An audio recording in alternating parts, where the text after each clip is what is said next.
Alright, ladies and gentlemen, I'm back to read Living with Art by Mark Getlein, the 11th edition, chapter 6.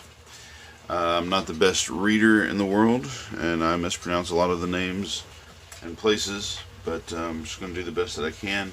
I'm mainly doing this so that if you need to listen to it as you drive or do other things that you can, because my class is only 4 weeks long, and I know it's hard for people to squeeze all this in. By the way, I'm reading through the chapter. It takes me about an hour usually, a little more, a little less. And I'm not reading these little sidebars, and there's several of those, and I think some of the questions from the quiz come from those, so you'll want to go back and read those on your own. Without further ado, Living with Art, 11th edition, Mark Getlein, chapter 6 on drawing. Everybody draws. We routinely give children drawing material so that they can entertain and express themselves, and they take to it so naturally that there can scarcely be a person above the age of 2 who has never made a drawing, and who even needs special materials. A pebble scraped across the flat stone will draw a line.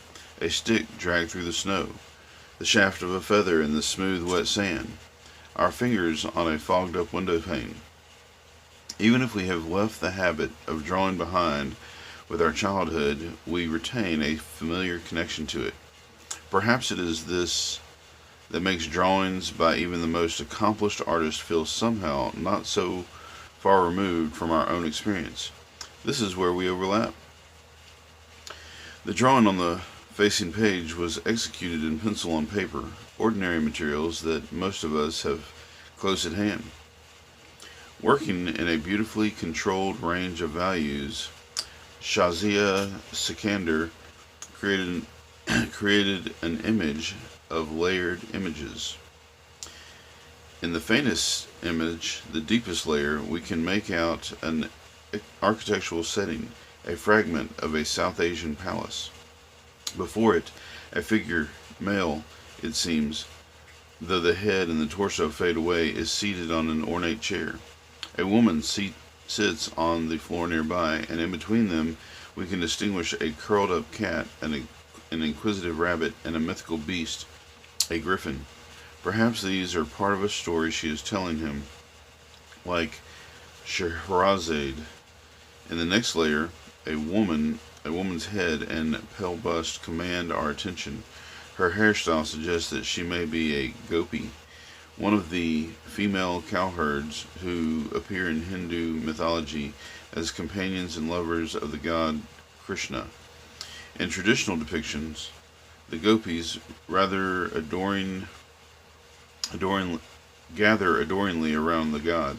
The gopi here, however, seems to have floated free of the role that the tales assigned to her. She rises before us as an individual, a contemplative woman, like the other figures. Though she is a fragment, she cannot speak. Where her lower face would be, the topmost layer of imagery takes precedence. A system of tangled lines, starburst blossoms, dark circles hung like planets, and a flock of small gopi hairdos. Many older drawings we see today were never intended for exhibition. Preliminary sketches for painting or sculptures, ideas quickly jotted down for later development, studies that linger on a detail in the visible world.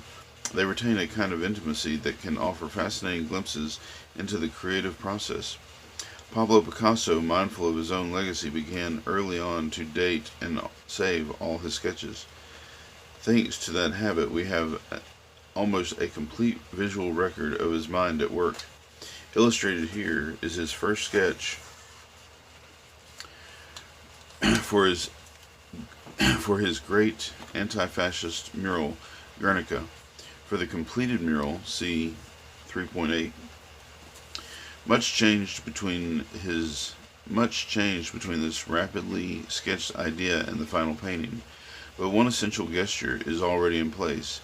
The horror that will be revealed to us by the light of the lamp held by a figure leaping out of an upper story window.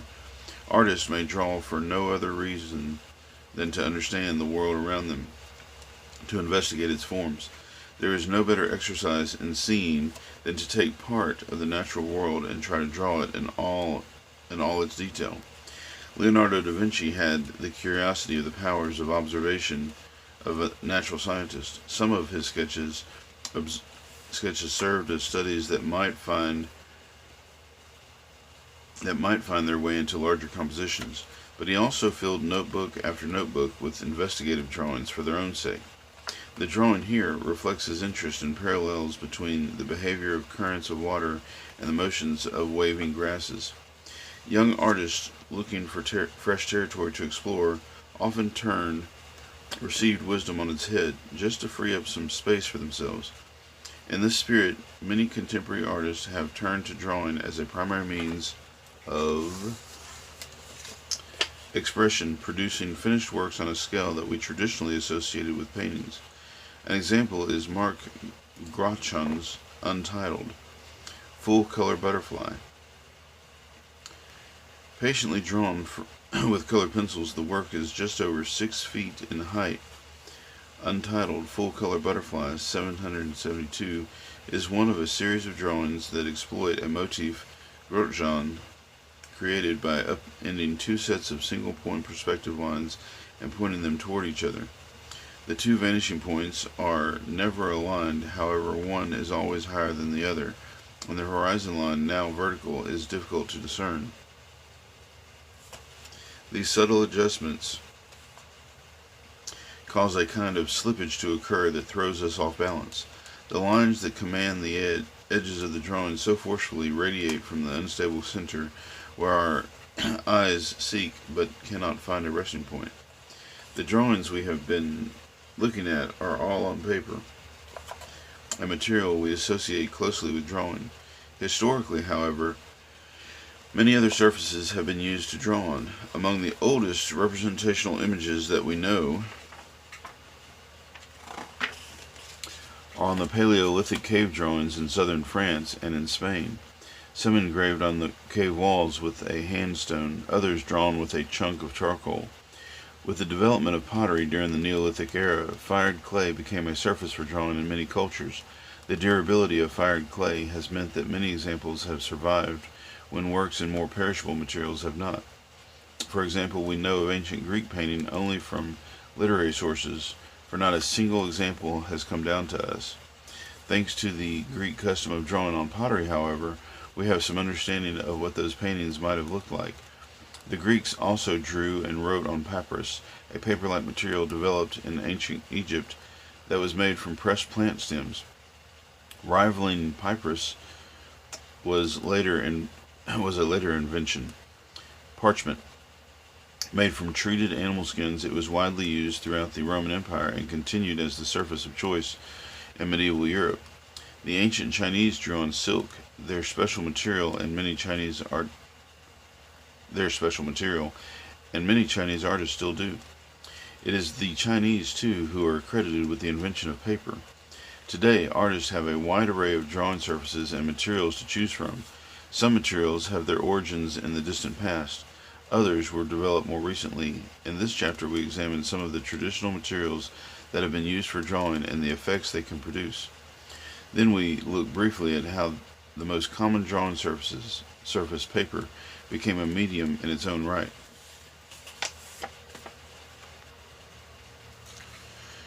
Drawing media can be divided into two broad groups, dry media and liquid media. Dry media are generally applied directly in stick form. As the stick is dragged over a suitably abrasive surface, it leaves particles of itself behind. Liquid media are generally applied with a tool such as a pen or a brush. Although some media are naturally occurring, most of today's media are manufactured, usually by combining powdered pigment, colored material, with a binder, a substance that allows it to be shaped into sticks for dry media, to be suspended in fluid for liquid media, and to adhere to the drawing surface. Dry media. Graphite, a soft crystalline form of carbon first discovered in the 16th century, Graphite is a naturally occurring drawing medium. Pure, solid graphite needed only be mined, then shaped into a convenient form, dragged across an abrasive surface. It leaves a trail of dark gray particles that have a slight sheen. Graphite was adopted as a drawing medium soon after its discovery, but pure solid graphite is rare and precious. In fact, there is only one known deposit. More commonly, graphite must be extracted from various ores and purified, resulting in a powder. Toward the end of the 18th century, a technique was discovered for binding powdered graphite with fine clay to make a cylindrical drawing stick. Encased in wood, it became what we know as a pencil. Today, the most common drawing medium of all. Varying the percentage of clay in the graphite compound allows manufacturers to produce pencils that range from very hard, lots of clay, to very soft, a minimum amount of clay. The softer the pencil, the darker and richer the line it produces. The harder the pencil, the more pale and silvery the line. In his drawing Prince Among Thieves with Flowers, Chris O'Feely uses a comparatively soft pencil for the images of the bearded man and a harder pencil for the pale but still precise flowers in the background.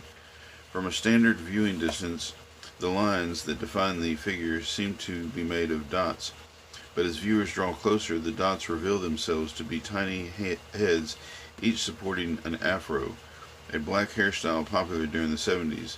A British artist of African ancestry, Ophelia often uses imagery associated with the sense of black identity that emerged during the 1960s and 1970s, treating it with a complicated mixture of nostalgia, irony, affection, and respect. Metal point. Metal point, the ancestor of the graphite pencil, is an odd technique that was especially popular during the Renaissance. Few artists use it now because it is not very forgiving of mistakes or indecision. Once put down, the lines cannot easily be changed or erased. The drawing medium is a thin wire made of relatively soft metals such as silver, set in a holder for convenience. The drawing surface must be prepared by covering it with a ground, a preliminary coating of paint. The drawing surface must be prepared by covering it with a ground, a preliminary coating of paint. Traditional metal point ground recipes call for a mixture of bone ash, glue, and white pigment in water. As the point of the wire is drawn across the dried ground, it leaves behind a thin trail of metal particles that soon tarnish to a pale gray. Metal point drawings are characterized by a fine, delicate line of uniform width, making thrifty use of a single sheet of paper.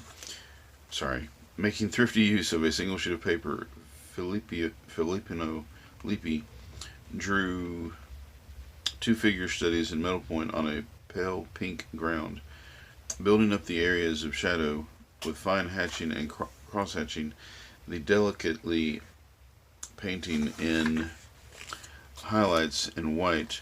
The models were probably workshop apprentices. Renaissance apprentices often posed for one another and for the master, and thus found their way into innumerable paintings.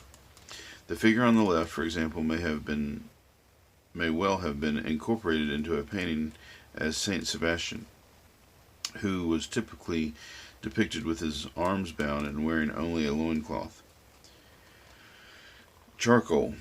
Charcoal is charred wood. Techniques for manufacturing it have been known since ancient times. The best quality artist charcoal is made from special vine or willow twigs, slowly heated in an airtight chamber until only sticks of carbon remain. Black, brittle, and featherweight. Natural charcoal creates a soft, scattered line that smudges easily and can be erased with a few flicks of a cloth. For denser, more durable, or more detailed work, sticks of compressed charcoal are available, as are charcoal pencils made along the same lines as graphite pencils.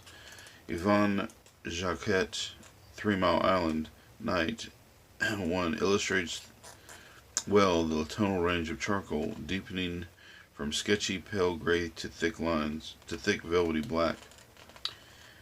Jacquet has made a specialty out of depicting landscapes as seen from an airplane. With the popularization of air travel during the second half of the 20th century, this view became common. Yet, although we might consider it fundamental to our modern experience of the world, it has rarely been treated in art. Crayon, pastel, and chalk. The dry media we have discussed so far, graphite, metal point, and charcoal, allow artists to work with a range of values on the grayscale. With crayon, pastel, and chalk, a full range of colors becomes available. Crayons and pastels are made of powdered pigments, the same as those used to make paints, mixed with a binder. For crayons, the binder is a greasy or waxy substance. The coloring crayons we give to children, for example, use a wax binder. Finer, denser, more brilliant versions of these crayons have been developed for artists. Another children's product, a crayon using a binder of wax and oil, has also inspired an artist quality equivalent. Known somewhat confusingly as oil pastels, they are as brilliant as artist quality wax crayons, but with a creamier consistency that facilitates blending. Crayons made with waxy or greasy binders, in contrast, tend to favor discrete strokes that can be layered but not blended. Perhaps the most well-known artist's crayon is Conti crayon. Developed in France at the turn of the 19th century, it consists of compressed pigment compounded with clay and a small amount of greasy binder. Initially conceived as a substitute for natural black and red chalks, discussed later, Conti crayons have since become available in a full range of colors. One artist who comes readily to mind in discussing Conti crayon drawings is George Seurat. In Chapter 4, we looked at Seurat's painting technique, pointillism, in which tiny dots of colors are mashed together to build form. Seurat also did many drawings. By working in Conti crayon on rough textured paper, he could approximate the effect of colored dots in paint. Cafe Concert is one of the several drawings Seurat made of an entertainment that was all the rage in his day. The cafes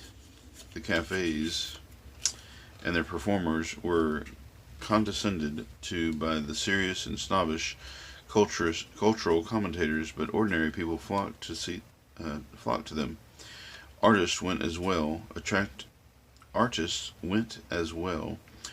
by the effects of the lighting, the colorful personalities, the performers, and the fascinating social mix of the crowd. By simplifying its forms and downplaying any sense of motion, Seurat tends to bring out the eerie side of almost any situation. Here, the distant, brightly lit female performer is watched rather spookily by an impassive audience of bowler-hatted men. Another artist attracted to cafe concerts was Edgar Degas. Whereas Seurat's drawing was made from the back of the hall, Seurat's The Singer in Green puts us right on stage next to the performer, who touches her shoulders in a gesture that Degas borrowed from one of his favorite cafe singers. Degas created his drawing in pastel. Pastel consists of pigment bound with a non-greasy binder, such as a solution of gum arabic or gum tragacanth, natural gums made from hardened sap. The principle is simple enough that artists can manufacture their own if they so choose, mixing pigment and binder into a doughy paste, then rolling the paste into sticks and letting it dry. Available in a full range of colors and several degrees of hardness, pastel is often considered a borderline medium, somewhere between painting and drawing. Artists favor soft pastels for most work, reserving the harder ones for special effects or details. Because they are bound so lightly, pastels leave a velvety line of almost pure pigment. They can be easily blended by blurring one color into another, obliterating the individual strokes and creating smoothly graduated tones. Here, Degas has blended the tones that model the girl's face and upper torso, as she is lit from below by the footlights. Her dress is treated more freely, with the individual strokes still apparent. The background is suggested through blended earth tones and roughly applied blue-greens that show the texture of the paper. To geologists, chalk means a kind of soft white limestone. In art, the word has been used less precisely to name three soft, finely textural stones that can be used for drawing: black chalk, a composite of carbon and clay; red chalk, iron oxide and clay; and white chalk, calcite or calcium carbonate. Like graphite, these stones need only be mixed and then cut into convenient sizes for use. Seurat used discreet touches of white chalk to heighten his Conte crayon drawing of the Café Concert. Leonardo drew his self-portrait in red chalk. See page 143. Natural chalks have largely been replaced today by Conte crayons and pastels, though they are still available to artists who seek them out. Liquid media, pen and ink. Drawing inks generally consist of ultrafine particles of pigment suspended in water. A binder such as gum arabic is added to hold the particles in suspension and help them adhere to the drawing surface. Inks today are available in a range of colors. Historically, however, black and brown inks have predominated, manufactured from a great variety of ingenious recipes since at least the 4th century BCE. There are endless ways to get ink onto paper. You could soak a bit of sponge with it and swipe the drawing onto a page. You could use fingertips or twig, but if you wanted a controlled, sustained, flexible line, you'll reach for a brush or a pen. Traditional artist pens are made to be dipped in ink, then set to paper. Depending on the qualities of the nib, the part of a pen that conveys the ink to the drawing surface, the line a pen makes may be thick or thin, even in width or variable, stubby and coarse, or smooth and flowing. Today, most pen nibs are made of metal, but this is comparatively recent innovation, dating only from the second half of the 19th century. Before then, artists generally used either reed pens, pens cut from the hollow stems of certain plants, or quill pens, pens cut from the hollow shafts of the wing feathers of large birds. Both reed and quill pens respond sensitively to shifts in pressure, lending themselves naturally to the sort of varied gestural lines we see in Rembrandt van Rijn's Cottage Among Trees. One of the greatest draftsmen who ever lived, Rembrandt made thousands of drawings over the course of his lifetime. Many record ideas for paintings or prints, but many more are simply drawings done for the pleasure of drawing. The wind-tossed foliage of the trees shows Rembrandt's virtuosity as its most rapid and effortless, whereas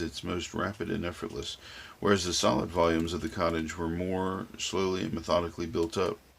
Here and there, Rembrandt used a wash of ink diluted with water and applied with a brush to give greater solidity to the cottage and to soften the shadows beneath the trees. Before beginning its drawing, he prepared the paper by applying an all-over wash of pale brown. By tinting the paper, Rembrandt lowered the contrast between the dark ink and the ground, creating a more atmospheric, harmonious, and unified image.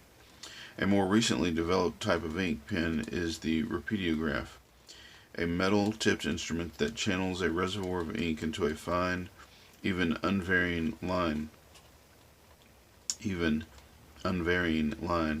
Compared with the line traced by a reed or quill pen, a line drawn with a rapidograph can seem mechanical and impersonal. In fact, the rapidograph was invented as a tool for technical drawing, such as the drawings that illustrate architectural systems in Chapter 13 of this book. See pages 286 to 302. Before the advent of the computer, architects often used the rapidograph to draw precise images of buildings they were planning.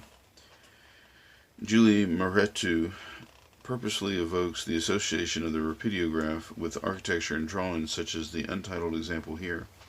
Fragments of urban plans, along with details of buildings and infrastructure, seem caught up in an explosive whirlwind. Mourettu's drawings thrive in the contrast between their seemingly apocalyptic subject matter and their cool, detached style, a style in which the even line of the rapidograph plays an important role. Mourettu makes her drawings on translucent mylar, a polyester film used in architectural drafting. Often, as in the drawing here, she works on multiple superimposed sheets of mylar so that elements placed on an underlayer appear as though seen through a fog. Brush and ink.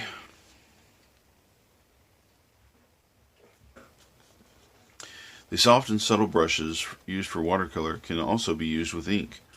In no title, not a single, Raymond Pettibon uses a fine brush to draw the slender, even lines of the text at the upper left. He used a larger brush and a looser, more varied line to create the image. The text is taken from the 18th century novel by Lawrence Sterne that relates an anecdote that ultimately reaches back to a 2nd century writer called Lucian of Samosata.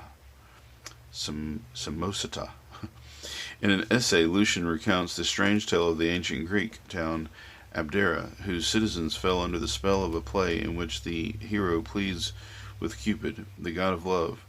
The next day, the hero's speech was on every man's lips. For weeks afterward, men spoke only of love. Not a single armorer had a heart to forge one instrument of death. Sterne writes in his retelling, friendship and virtue met together and kissed each other in the street. The golden age returned. Pettibon juxtaposes a phrase from this ancient tale with an ambiguous image from our own day and age. The nature of the encounter between the two men is far from clear. If it is amorous, it is also furtive and fearful. The concept of using a brush for drawing shows how difficult it can be to define where drawing leaves off and painting begins. We tend to classify Pettibon's work as a drawing because it was created on paper, is in black and white, and is largely linear in character. That is, Pettibon used the brush largely to make lines. Taken together, these characteristics are more closely associated with the Western tradition of drawing than with painting. But if we shift our focus to China or Japan, we find a long tradition of works made with brush and black ink on paper, often linear in character, which by custom we call painting. Turn back, for example, to Shinzo's autumn colors among streams and mountains, or ahead to Nizan's Rongzi studio. Both were created with brush and ink on paper, and both are primarily linear. Yet within the cultural traditions of East Asia, both are clearly associated with the practice of painting, drawing, and beyond, paper as a medium. For centuries, an artisanal product made by hand, one sheet at a time, paper began to be produced by machine during the 19th century. Instead of individual sheets, machines manufactured paper in continuous rolls over 12 feet wide at a rate of hundreds of feet per minute. Printing, too, became industrialized with steam-driven rotary printers capable of turning out millions of paper per day. By the early 20th century, paper had become the ubiquitous material we know today.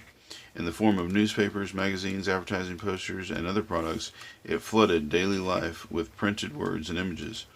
In 1912, this new visual reality found its way into art in a revolutionary way.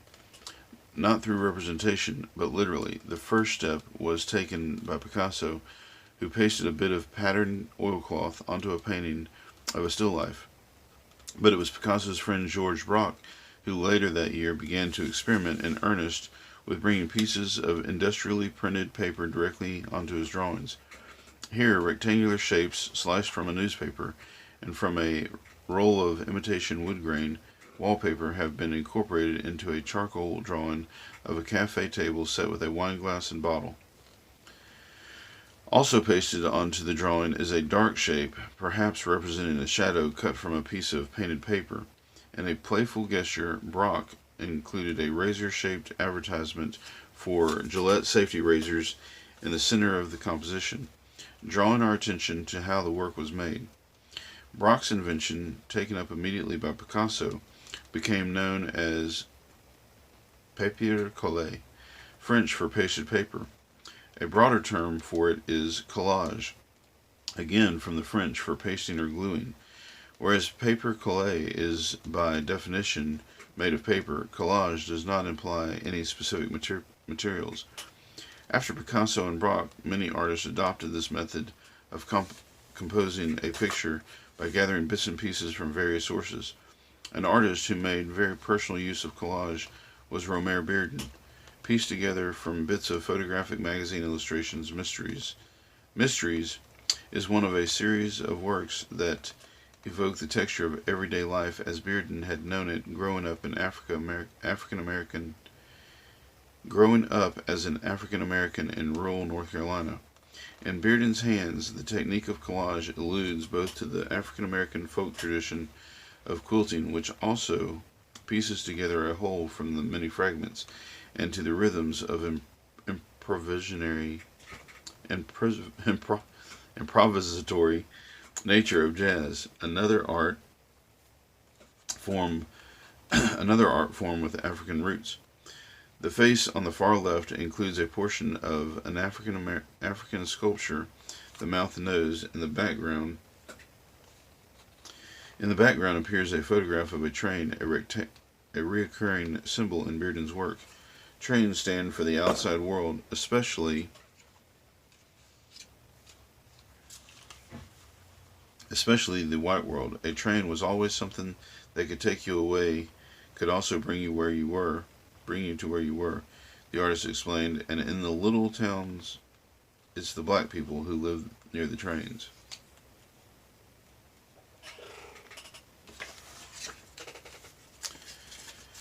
Kenyan-born artist Wangechi Mutu uses collage to link her work to the larger world of photographic images that circulate in media such as fashion magazines and National Geographic. Hide and Seek, Kill or Speak depicts a woman crouching in the African grasslands. Her hair writhes down the length of her spine like a mane, suggesting that in some way she is an animal. Her body is spotted and marbled, evoking expensive designer fabrics, but also camouflage or disease. Collage elements cut from photographs of a motorcycle transform her feet into high-heeled machines and her forearms into hands into mechanical extensions. Her lips, eyes, and ears are cut from photographs as well. The title of the work evokes the deadly conflicts that have so often erupted in African societies. The splattered gray in the background might indicate an explosion, yet the image of the woman is disturbing, ambiguous, made of clashing signs of glamour and violence, danger and desire. In Untitled, Cutout 4, Mona Hatoum also relies on clashing signs, this time of innocence and experience. Silhouettes of two men with guns confront their mirror image again and again. Naively stylized starbursts stand in for exploding grenades and bombs. Two medallions that look like blossoms turn out to have skulls for petals. Delicate, miniaturized, decorative, and lethal, the scenes were made from a single sheet of tissue paper, folded, cut, and opened up, the technique we teach children so they can delight in paper making or snowflakes or chains of people holding hands.